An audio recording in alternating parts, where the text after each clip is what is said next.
Dans la vidéo du jour, nous allons évoquer les narratifs de 2023 d'un point de vue macroéconomique et aussi au niveau des crypto-monnaies.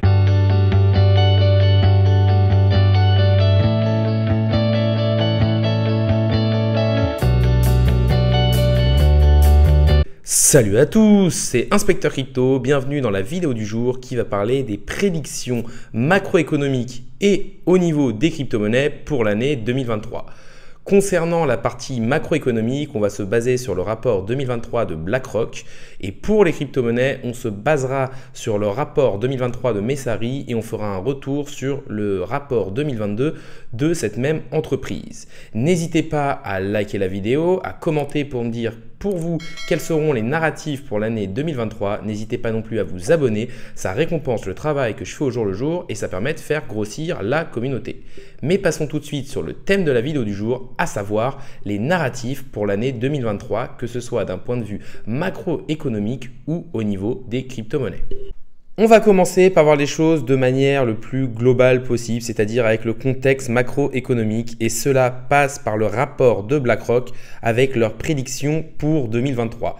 BlackRock est le plus gros gestionnaire d'actifs au monde avec plus de 10 000 milliards d'actifs sous gestion. Le retour de l'inflation donne un contexte différent. La récession est sur le point d'arriver avec beaucoup de métriques qui la confirment. Baisse de la croissance, plus augmentation du chômage et le retour au target de 2% semble irréaliste. Selon BlackRock, nous sommes dans un nouvel environnement. Il devrait y avoir des chocs de supply avec un passage de la consommation des services à la consommation de biens. Ces chocs ont déjà fortement réduit la valeur de l'equity. Le problème du vieillissement de la population amène aussi à un manque de travailleurs. L'inflation a été créée par l'impression monétaire lors de la crise du Covid et les banques centrales sont obligées d'augmenter les taux pour contrer l'inflation. On est actuellement dans une situation de risk-off avec des taux de banque centrale qui augmentent. Il faut donc sous-pondérer l'equity, c'est-à-dire les actions, et surpondérer les bonds short term selon BlackRock, c'est-à-dire avoir un portefeuille très défensif. Le marché de l'immobilier américain est aussi tendu. L'explosion du prix du secteur de l'énergie en Europe tend aussi les marchés. Ils pensent donc que tout n'est pas encore pricé et qu'il faut plus s'orienter sur les fixing codes, c'est-à-dire les bonds et les marchés de taux. Selon BlackRock, nous allons vivre avec l'inflation et cela aura des répercussions sur la croissance et le marché de l'emploi. Plus exactement, ce sont les politiques des banques centrales qui détérioreront ces deux mesures. Ils préconisent l'investissement dans les bons du trésor court terme qui offrent un meilleur rendement et une meilleure protection dans ce type d'environnement, plus sur les MBS ou Mortgage Backed Security. Le portefeuille traditionnel 60% actions, 40% bonds doit être modifié et la stratégie doit être un équilibrage plus actif du portefeuille. L'investissement dans les equity doit être surpondéré pour le long terme et sous-pondéré à court terme. Le crédit est à surpondérer, les bons du gouvernement sont à sous-pondérer. Le secteur de la santé peut être intéressant avec le vieillissement de la population. L'augmentation de l'âge des travailleurs amène à de plus hauts salaires et donc à des prix plus hauts et donc à de l'inflation. Le secteur de l'énergie et financiers sont aussi à prendre en compte car le prix des énergies sont hauts et que les taux bancaires sont élevés avec le but de lutter contre l'inflation de la banque centrale. Les tensions géopolitiques augmentent, donc il y a moins d'échanges mondiaux et d'efficience de production, ce qui amène donc à une augmentation des coûts et donc des prix. Les infrastructures telles que les aéroports ou routes devraient aussi performer car la demande n'est pas totalement traitée. Pour conclure, l'inflation n'est pas sur le point de baisser, nous sommes plus dans un environnement de stagflation. On va maintenant passer sur la partie crypto-monnaie avec les rapports de Messari, qui est une entreprise d'analyse sur les crypto-monnaies. On va commencer par la partie rapport 2022 pour voir si leur thèse d'investissement était bonne. Il nous avait dit dans ce rapport qu'il y avait des tendances et des prédictions pour le marché des crypto-monnaies en 2022 et que les principaux narratifs seraient le développement des NFT, l'infrastructure, les DAO et l'interopérabilité. Pour moi, ils n'ont pas forcément été dans les bonnes tendances car il y a eu le bear market qui est passé par là, sauf au niveau de l'interopérabilité car on a quand même eu une hype sur Atom Cosmos. Pour eux, il va aussi avoir une adoption du Web3 qui est inévitable et on voit bien que la blockchain est très utilisée. Ils avaient aussi prévu un top du Bitcoin entre 100 et 125 000 dollars. Forcément, c'est une erreur parce que le Bitcoin est allé entre 65 et 69 000 dollars, mais on peut nuancer ces propos par le fait que l'ensemble des analystes avaient vu un top au-delà des 100 000 dollars. Pour eux, ils avaient aussi annoncé qu'il n'y aurait pas de flippening entre Terrash et Bitcoin car les Layer 1 devait arriver, qu'il y avait un manque de scalabilité et des frais élevés et c'est une prédiction qui s'est vraiment bien réalisée. Le rapport nous montre aussi les assets les plus holdés par les institutionnels, à savoir Polkadot, NIR, Oasis et Terra. Cela nous montre simplement que même les institutionnels peuvent se tromper avec Terra qui a complètement disparu et Polkadot qui est un des assets qui a le plus chuté dans le top 100. Ensuite, il nous parlait de quelques pensées sur le Bitcoin, comme quoi il n'y aurait pas de flippening, seulement 20% de chance en 2022. Il nous parlait des ETF qui pour eux pourraient permettre plus de manipulation, ce qui est le cas. Selon eux, la Chine aurait réautorisé le minage de Bitcoin en 2022, ce qui n'est pas arrivé, et que d'autres pays auraient adopté le Bitcoin en tant que monnaie légale. Au niveau politique, il nous parlait du risque des échangeurs qui s'est concrétisé avec l'affaire FTX, du risque du perte de vie privée et ils sont plutôt dans le vrai avec le développement des CBDC et plus de régulation, ce qui est aussi vrai avec l'arrivée par exemple de MiCA en Europe. Concernant les infrastructures, il nous parlait d'une régulation et d'audit des réserves au niveau des échangeurs centralisés, ce qui est en train d'arriver avec justement l'affaire FTX qui a amené les échangeurs centralisés à donner des proof de réserve, c'est-à-dire prouver qu'ils avaient bien tel ou tel fonds et les fonds de leurs clients. Au niveau des NFT et du Web3, il nous parlait d'un développement des NFT qui reste quand même assez faible avec le bear market, même si le développement de la technologie continue, et de l'émergence des FAM tokens qui reste pour moi faiblement utilisé. Au niveau de la DeFi 2.0, il nous parlait de la montée de l'USDC, qui est réelle. Pour eux, Terra UST devait gagner la compétition des stablecoins décentralisés et on voit que c'est une énorme erreur car il n'existe même plus et qu'il est même tombé quasiment à zéro. Concernant Uniswap, il nous avait dit qu'il resterait le leader avec ses énormes frais, ce qui est plutôt vrai, et il nous parlait de la montée de DYDX, ce qui est clairement arrivé lors de fin 2021 et de 2022. Dans la partie bridge, il nous parlait que Solana serait le gros adversaire d'Ethereum, ce qui a été réel en 2021, mais par contre en 2022, on voit que ça a quand même été compliqué avec l'affaire FTX qui a quand même fait chuter énormément le prix. Que Luna devait se développer et qu'il pensait que Polygon allait énormément se développer. En conclusion, on peut remarquer que même une entreprise d'analyse comme Messari ne peut pas prévoir l'avenir et anticiper les deux Black Swan de Terra Luna et FTX. Ils avaient en effet prévu une adoption énorme sur Terra Luna. Leur prédiction sur le top du bull run était aussi erronée. Il faut nuancer cela par le risque des échangeurs qui a été remonté et les différents narratifs qui ont plus ou moins bien été ciblés ainsi que la montée de la régulation. On va maintenant passer sur le rapport de 2023. Ce rapport va nous présenter les tendances, les personnes, les entreprises et les projets à garder sous son radar pour 2023. Si on parle de la partie introduction, ils vont nous dire que beaucoup de choses ont changé, telles que l'augmentation des taux et les tensions géopolitiques qui se sont accrues avec, par exemple, la guerre en Ukraine. Ils vont nous faire un retour sur 2022 en nous disant que le marché a quand même perdu 80% de sa valeur, qu'il faut revenir aux crypto-monnaies, c'est-à-dire avoir ses propres clés et ses wallets, et que le rapport de 2022 avait prévu un retard de l'inflation et un top en 2022. Et on voit que là-dessus, ils ne sont pas forcément dedans. Il résume l'adoption de la crypto-monnaie par le fait de « si tu as besoin d'un actif non contrôlé, il y a le Bitcoin. Une plateforme en dehors de la censure, tu as Ethereum et ses Layer 1. Tu n'as pas accès au crédit, tu as la DeFi. Tu es un artiste, tu as les NFT. » Et je trouve que cette phrase est plutôt pas mal et a pas mal de sens. Ensuite, ils nous parlent que pour eux, la crypto est encore inévitable car elle attire de jeunes talents, des fonds et beaucoup d'innovation. Quand ils nous parlent du Bitcoin, ils nous disent qu'on est quand même dans de très bonnes zones pour commencer à accumuler selon le Market Value to Realize, le MVRV, qui quand il est supérieur à 3, nous dit qu'il faut vendre et inférieur à 1, qu'il faut commencer à accumuler. Et qu'on est entre les deux quand on est aux alentours de 1. Concernant l'Ethereum, il le compare à une plateforme technologique et à une banque, ce qui est un mix entre Microsoft et Visa. Pour ces Layer 1, ils nous disent qu'Ethereum devrait garder au moins 70% des parts de marché et que le gros problème des Ethereum killers comme Solana et Avax sont que les ventures capital sont bien présents et vont donc dumper les tokens. Les autres ont quand même beaucoup d'inflation comme Atom, mais il faut quand même dire que Atom a aussi un fort taux de staking.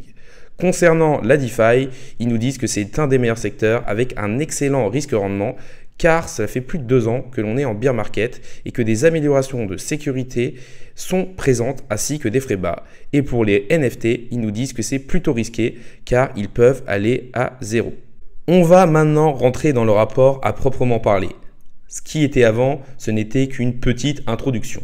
Donc concernant les principaux narratifs de 2023, ils nous disent déjà que pour s'en sortir au niveau des crypto-monnaies, il faut sortir de la crise de confiance et que cette crise de confiance est due au GBTC et à Genesis.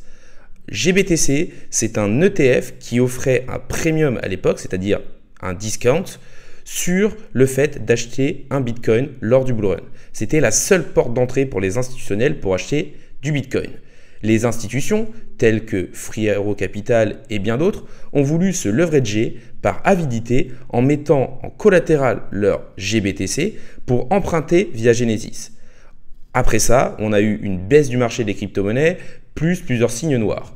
Genesis s'est retrouvé en difficulté parce que les différentes personnes qui leur avaient emprunté ne pouvaient pas leur rembourser et que les prêts étaient sous-collatéralisés. Et GBTC est aussi en difficulté car ils ont fait un énorme emprunt à Genesis de plus d'1 milliard de dollars. Donc clairement, pour Messari, il faut sortir de cette affaire GBTC et Genesis, que cette affaire soit réglée pour pouvoir retrouver une confiance dans le marché des crypto-monnaies et donc pouvoir attaquer un nouveau bull run. Pour eux, le principal narratif de 2023 se situe au niveau de l'écosystème Ethereum. En effet, The Merge a eu lieu en 2022 et cela sans problème avec le passage en Proof of Stake comme objectif principal et l'arrivée du staking, ce qui permet d'avoir un rendement sur son investissement.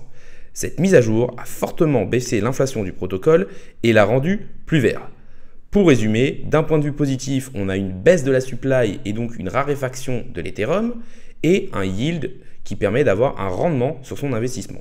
D'un point de vue négatif, on a eu l'augmentation de la censure envers certains blocs qui ont mis un peu plus de temps à être validés et une baisse de la décentralisation. On parle aussi du coup d'un flippening au prochain bull run, c'est-à-dire que la market cap d'Ethereum dépasserait Bitcoin. Et ça parce qu'ils ont une énorme roadmap sur les 5 ou 6 prochaines années. La prochaine étape est The Surge, qui serait la prochaine évolution d'Ethereum avec l'objectif d'augmenter fortement la scalabilité et le nombre de transactions par seconde. Après, il y aura The Scourge, qui a pour but une meilleure décentralisation et une réduction de la censure, suivi de The Verge, qui permettra une vérification plus simple et plus rapide des blocs. The Purge aura pour but de ne garder que le nécessaire afin de baisser les coûts et de rendre la blockchain Ethereum plus légère. La dernière étape est The Splurge qui vise à fixer les bugs restants. L'objectif d'Ethereum est donc de devenir plus scalable et efficient, moins cher et plus simple d'utilisation.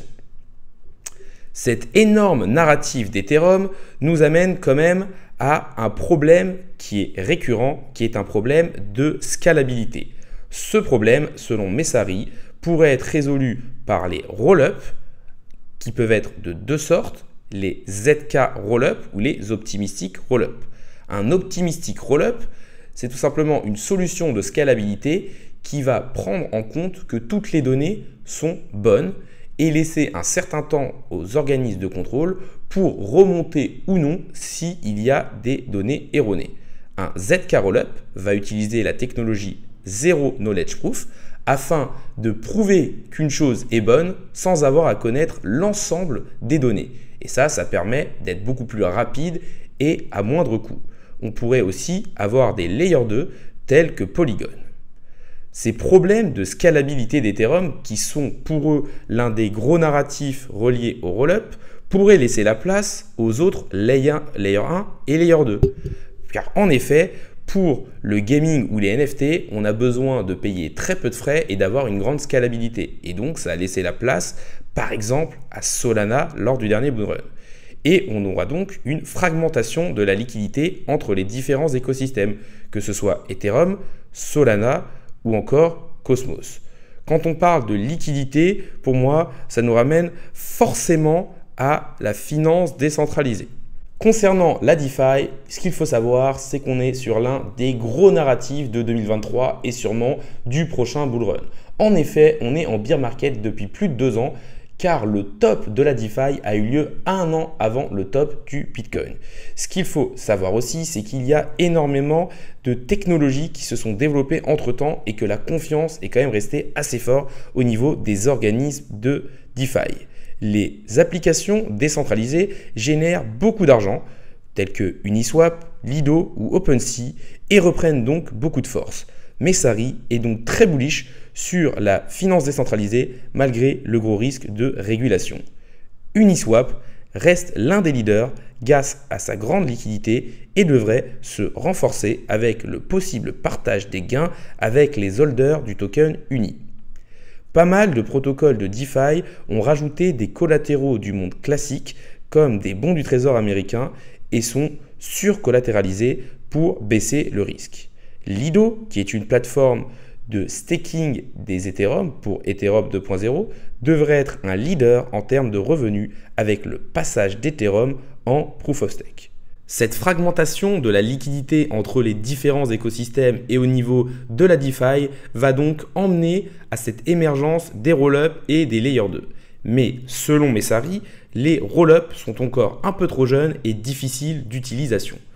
Ils ont aussi un problème d'interopérabilité qui devrait être l'un des gros narratifs du prochain bull run et de 2023.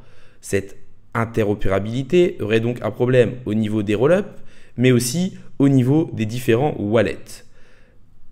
À ce niveau-là, on a donc 3 gros points qui vont sortir. On va avoir une interopérabilité qui est possible actuellement via des bridges, mais on voit que cela a amené à beaucoup de hacks.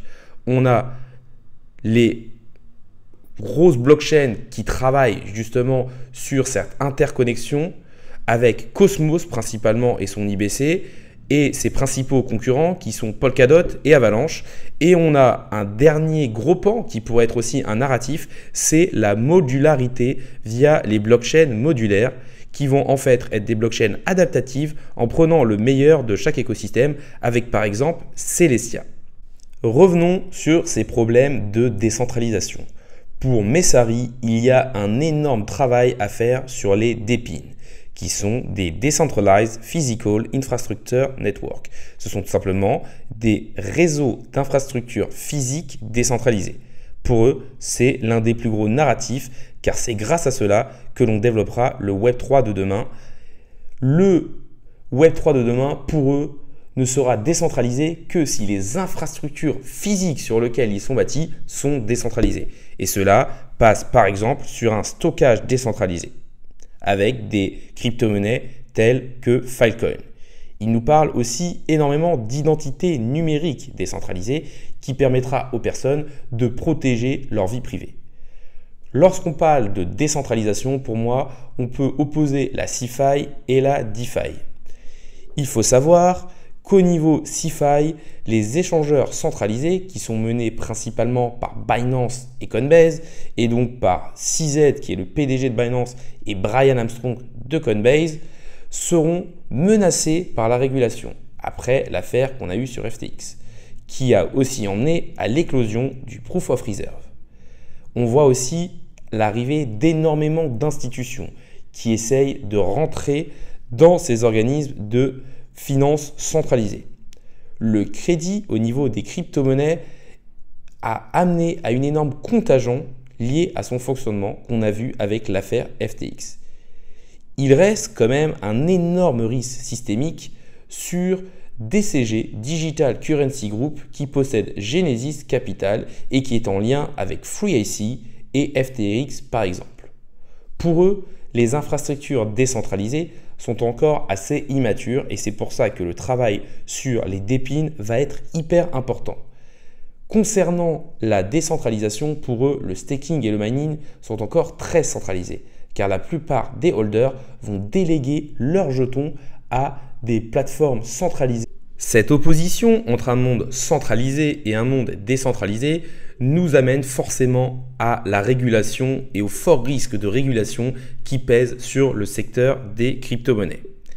Pour moi, il faut que la crypto-monnaie fasse attention à la SEC, qui est l'organisme de régulation des marchés financiers aux États-Unis, et son président Gary Gensler, qui veut recatégoriser beaucoup de crypto-monnaies en security.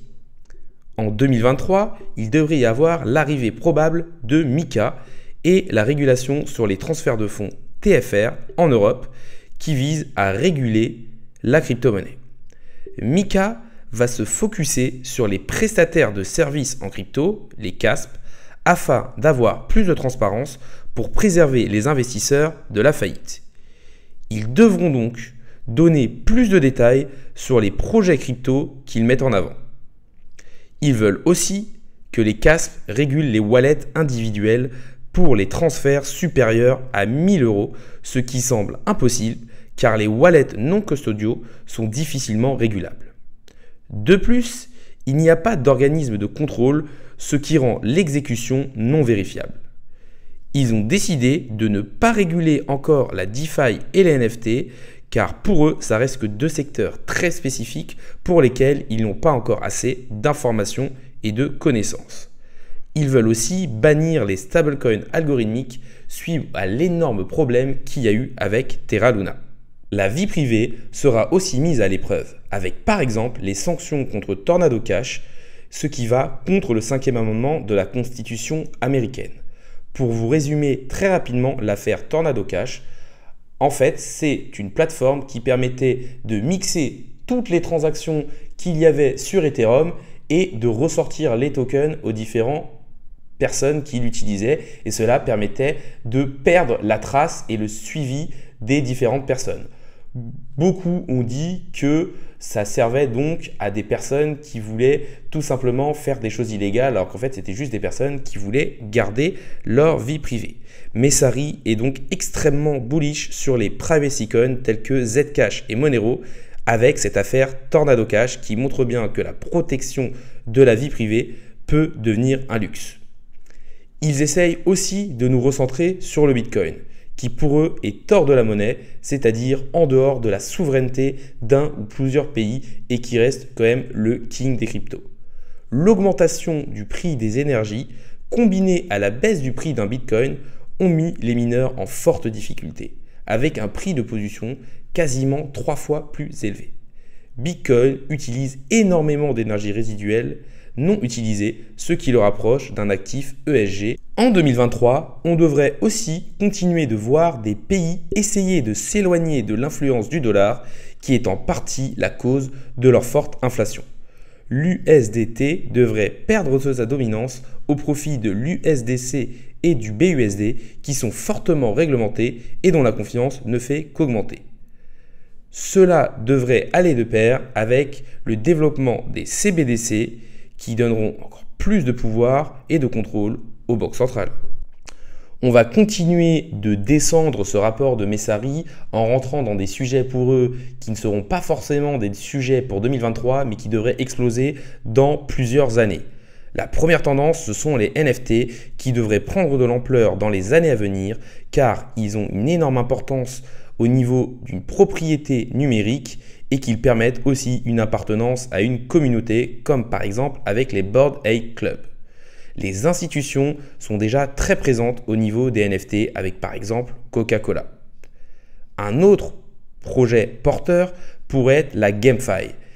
Mais Pour beaucoup, il faut que le jeu soit beaucoup plus fun et beaucoup mieux réalisé, ce qui va demander énormément de temps et d'argent. Les métaverses devraient mettre encore longtemps avant d'être un véritable narratif. 2023 pourrait être par exemple l'avènement des réseaux sociaux décentralisés qui permettent aux utilisateurs de rester maîtres de leurs données. Leur réussite sera liée au narratif de la scalabilité. Les noms de domaine et l'identité digitale sont encore peu développés mais sont des secteurs en croissance.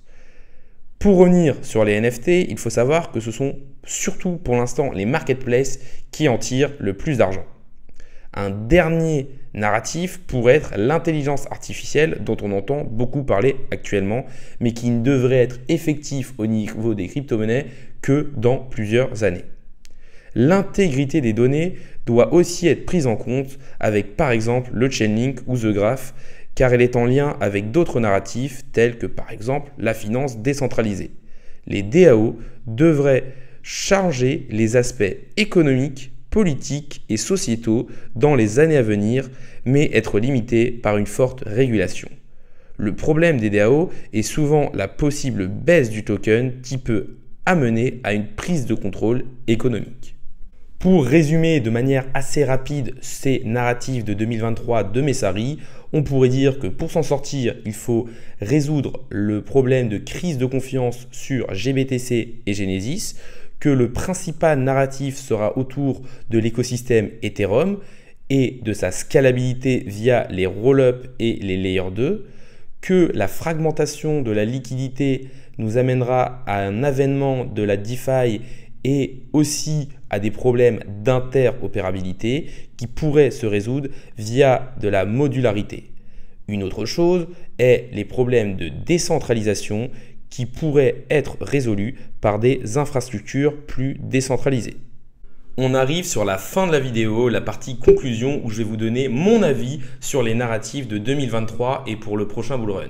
Déjà, n'hésitez pas à liker la vidéo, à commenter pour me dire quels sont les différents narratifs pour vous de l'année à venir. N'hésitez pas non plus à vous abonner, ça récompense le travail que je fais au jour le jour et ça permet de faire grossir la communauté.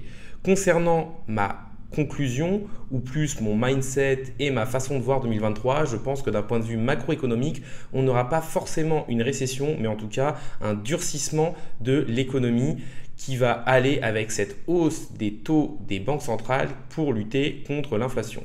D'un point de vue crypto-monnaie, je pense qu'on n'aura pas de reprise du bull run ou alors vraiment fin 2023 pour anticiper un peu le halving de 2024 et qu'on sera peut-être plus sur une légère remontée des crypto-monnaies avec peut-être certains narratifs qui pourraient être, on va dire, conjoncturels. Par exemple, si un roll-up sort son token comme zkSync ou Starkware, on pourrait peut-être avoir une petite hype au niveau des roll-up et donc on va dire une espèce d'all season mais très centrée sur ce secteur-là.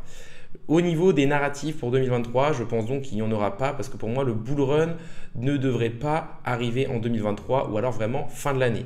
Par contre, pour le prochain bull run, vous pouvez vous référer à ma vidéo prédiction 2024 où je vous donne pour moi les narratifs et les crypto-monnaies qui devraient encore selon moi, et ce n'est pas un conseil en investissement, bien fonctionner pour l'année 2024 qui devrait être l'année de reprise du bull run.